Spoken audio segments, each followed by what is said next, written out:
My name is Marcia Walker-McWilliams, and I am here on the employment panel because of a book that I wrote about Reverend Addie Wyatt, which is titled Reverend Addie Wyatt, Faith in the Fight for Labor, Gender, and Racial Equality.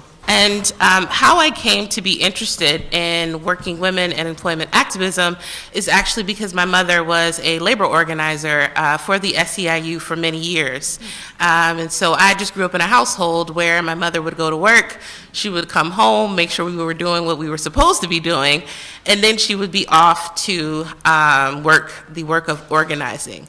So I just kind of always had a keen interest in wanting to learn more about particularly African American women and their roles in the labor movement. And it was actually in Dr. McLean's class at Northwestern.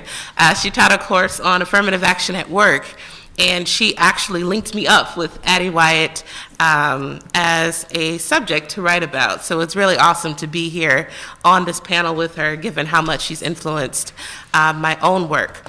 I've also written about the fast food worker strike movement and the role of women and folks of color in leading that movement as well, and in general just approach working women and women's activism and employment from an intersectional framework.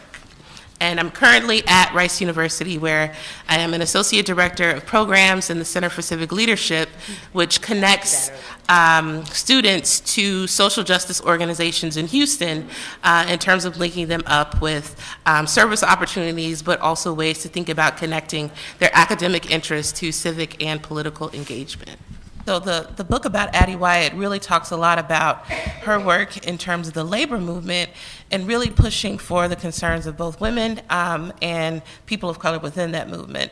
And so one of the things that she founded was the Coalition of Labor Union Women in 1974, which had, I think, about 5,000 women turn out to their first conference. And a large percentage of that first conference included many women of color, included many women in low income and working class professions. And so the whole goal of CLUE was basically to have a now that advocated for working women and unionized women.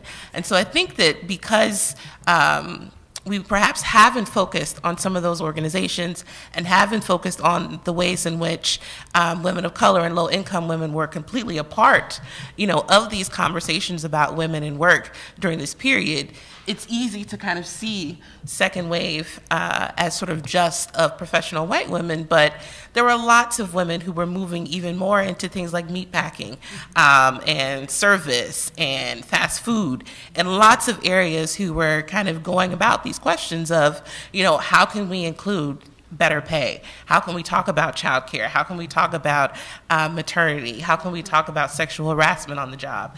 And even how can we talk about training women and women of color to become union leaders and what that looks like? So I think that's a large part of the story that has to be told.